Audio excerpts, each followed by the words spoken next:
പുതിയൊരു വീഡിയോയിലേക്ക് സ്വാഗതം. രാജ്യം ആകെ ഞെട്ടിയ ഒരു സംഭവമായിരുന്നു കഴിഞ്ഞ ദിവസം UAE-യിലുണ്ടായത്. ഇന്ത്യൻ എയർഫോഴ്സിൻ്റെ ചുണക്കുട്ടി എന്നറിയപ്പെട്ടിരുന്ന ഹിന്ദുസ്ഥാൻ എയറോനോട്ടിക്സിൻ്റെ കടിഞ്ഞൂൽ കുട്ടിയായ തേജസ് എന്നുള്ള ലൈറ്റ് കോമ്പാറ്റ് എയർക്രാഫ്റ്റ് ഒരു വ്യോമാഭ്യാസ പ്രകടനത്തിന് ഇടയ്ക്ക് തകർന്നു വീഴുകയും പൈലറ്റ് മരിക്കുകയും ചെയ്തു.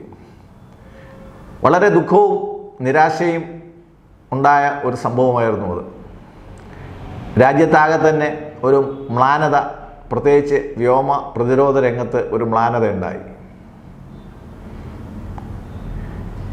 ഈ അപകടം ഉണ്ടാകുമ്പോൾ നമ്മൾ ശ്രദ്ധിക്കേണ്ടിയിരുന്ന ഒരു കാര്യം, വിദേശ എയർ ഷോകളിൽ പോകുമ്പോൾ നമ്മളെ വിമാനങ്ങൾക്ക് കൂടുതൽ സെക്യൂരിറ്റി നൽകേണ്ടതുണ്ടായിരുന്നു എന്നാണ്.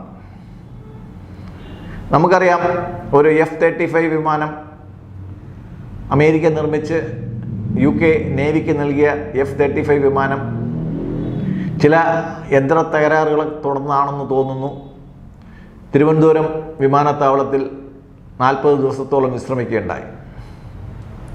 ആ സമയത്ത് ഈ വിമാനത്തിൻ്റെ അടുത്ത് പോകാനോ ഫോട്ടോഗ്രാഫ് എടുക്കാനോ ഒന്നും ആരും അനുവദിച്ചിട്ടില്ലായിരുന്നു.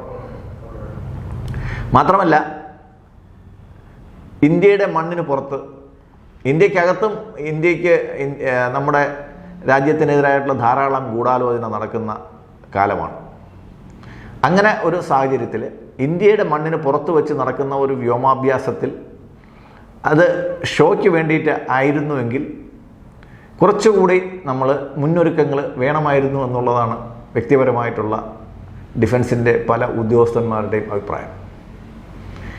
കാര്യം, കൂടുതൽ അഡ്വാൻസ്ഡ് ആയിട്ടുള്ള പല തകരാറുകളും നമ്മളെ വിമാനത്തിന് വരുത്താൻ വിദേശ മണ്ണിൽ ചില ശക്തികൾക്ക് കഴിവുണ്ട് എന്നുള്ള കാര്യം നാം മറക്കണ്ട.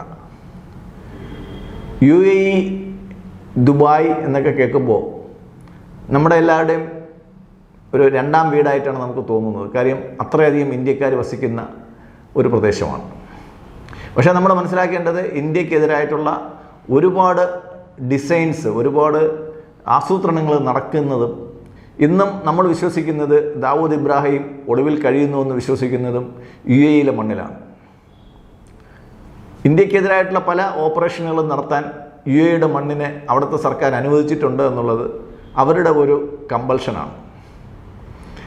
ഇത് നമ്മൾ എപ്പോഴും ആൻറ്റിസിപ്പേറ്റ് ചെയ്യുകയും, അത്രയ്ക്ക് സൗഹൃദമായുള്ള സ്ഥലങ്ങളാണെങ്കിൽ പോലും കൂടുതൽ മുൻകരുതലുകൾ നമ്മുടെ വിമാനത്തിനെ പറ്റിയിട്ട് നമുക്ക് ഉണ്ടാവേണ്ടതുണ്ടായിരുന്നു എന്നുള്ളതാണ് ഡിഫൻസ് സർക്കിളിലുള്ള ഒരു അഭിപ്രായം. ഇതിൻ്റെ പുറത്ത് ഒരു അട്ടിമറി നമ്മൾ പ്രതീക്ഷിക്കുന്നില്ല എങ്കിൽ പോലും അട്ടിമറിക്കുള്ള സാധ്യത തള്ളിക്കളയുന്നുമില്ല.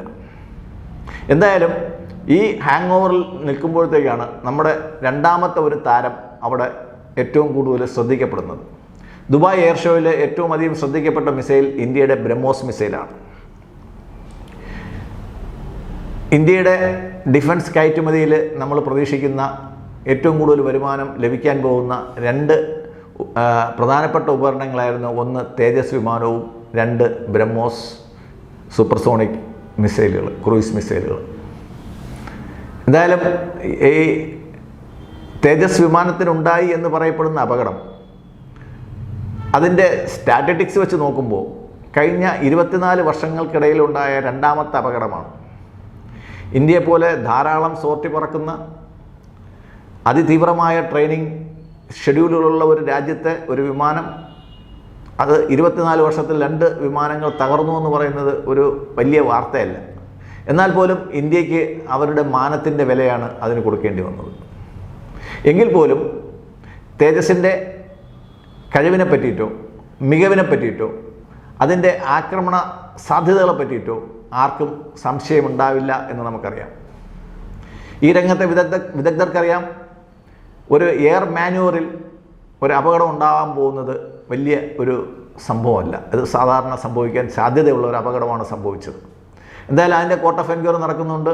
ഈ ഒരു അപകടത്തിൻ്റെ എല്ലാ വശങ്ങളും ഇന്ത്യ ഗവൺമെൻറ്റും എയർഫോഴ്സും മറ്റ് സംഘടനകളും എന്തായാലും വളരെ പ്രശംസനീയമായ രീതിയിൽ നടത്തി വരുന്നുണ്ട്. ഇപ്പോൾ ഇന്ത്യക്ക് ഇവിടെ ആശ്വാസകരമായിട്ടുള്ള വാർത്ത, ഓപ്പറേഷൻ സിന്ദൂറിലെ ബ്രഹ്മോസിൻ്റെ മികവ് ഒരുപാട് ഏഷ്യൻ രാജ്യങ്ങളെയും ആഫ്രിക്കൻ രാജ്യങ്ങളെയും ലാറ്റിൻ അമേരിക്കൻ രാജ്യങ്ങളെയും ബ്രഹ്മോസ് വാങ്ങിക്കാൻ നിർബന്ധിതരാക്കി എന്നുള്ളതാണ്. പല ചോയ്സുകളും ഉണ്ടെങ്കിലും വിലക്കുറവിലും പ്രകടനത്തിൻ്റെ മികവിലും ബ്രഹ്മോസ് ലോകത്തെ ഏറ്റവും മികച്ച മിസൈലായി തന്നെ നിലകൊള്ളുന്നു. ഫിലിപ്പീൻസ് എന്ന് പറയുന്ന രാജ്യം ആൾറെഡി ഈ മിസൈലുകളുടെ ഒരു ഭാഗം വാങ്ങിച്ചിട്ടുണ്ട്. അവർ രണ്ടാമത്തെ ഓർഡറിന് വേണ്ടിയിട്ട് അവർ തയ്യാറെടുത്തുകൊണ്ടിരിക്കുന്നു. ഇന്തോനേഷ്യ ആണെങ്കിൽ നമുക്കുള്ളതുപോലെ Su-30 MK ഫോർ ഇന്ത്യയാണ് MKI. അതേപോലെ അവർക്ക് മലേഷ്യയ്ക്ക് MKM ഉണ്ട്. അപ്പോൾ സുഖോ MKMൽ ഉപയോഗിക്കാൻ വേണ്ടിയിട്ട് മലേഷ്യ ഈ വിമാനത്തിന് ഈ നമ്മുടെ ബ്രഹ്മോസ് മിസൈലിന് വേണ്ടിയിട്ട് വാങ്ങാനുള്ള തയ്യാറെടുപ്പിലാണ്. ഇന്തോനേഷ്യ ഏകദേശം $450 മില്യൺ ഇതിൻ്റെ കരാറിൻ്റെ ഒരു പൂർണ്ണ രൂപമായി കഴിഞ്ഞിട്ടുണ്ട്. അടുത്ത ഏതാനും ദിവസങ്ങൾക്കകം അത് ഒപ്പിടുമെന്നുള്ളതാണ് നമ്മൾ പ്രതീക്ഷിക്കുന്നൊരു വാർത്ത. കൂടാതെ വിയറ്റ്നാമിനും UAEക്കും സൗദിക്കും എല്ലാം ഈ ബ്രഹ്മോസ് വാങ്ങാനുള്ള താല്പര്യത്തിൽ നിൽക്കുന്നതുകൊണ്ടാണ് ഈ എയർ ഷോയിലെ താരമാക്കി നമ്മൾ ബ്രഹ്മോസ് മിസൈലിനെ അവതരിപ്പിച്ചത്. കൂടാതെ മറ്റ് 10ഓളം രാജ്യങ്ങൾ ബ്രഹ്മോസിന് വേണ്ടിയിട്ട് വെയിറ്റ് ചെയ്യുന്നുണ്ട്. ബ്രസീൽ പോലുള്ള വലിയ രാജ്യങ്ങൾ പോലും ഇന്ത്യൻ മിസൈലിന് വേണ്ടിയിട്ട് വെയിറ്റ് ചെയ്യുന്നുണ്ട്. ഒന്ന്, നമ്മുടെ പ്രൊഡക്ഷനിലെ അപാകത, പ്രൊഡക്ഷനിലെ കുറവ് നമ്മൾ നികത്തിയിട്ടുണ്ട്.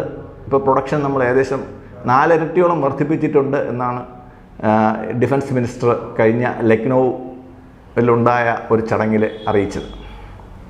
അങ്ങനെ ലോക മിസൈൽ വ്യാപാര രംഗത്ത് ഒരു ലീഡറാവാനുള്ള ഇന്ത്യയുടെ മോഹം ദുബായ് എയർ ഷോയിൽ സഫലമാവുകയാണ്. ചെറിയ തിരിച്ചടികളൊക്കെ ഉണ്ടാവാം. എന്തായാലും തേജസിൻ്റെയും പുതിയ ഓർഡറുകൾക്കായിട്ട് നമുക്ക് പ്രതീക്ഷിക്കാം. ചെറിയ സംഭവങ്ങളിൽ നഷ്ടപ്പെട്ടു പോകേണ്ടതല്ല നമ്മുടെ ആത്മവിശ്വാസവും മനോവീര്യവും. നന്ദി, നമസ്കാരം.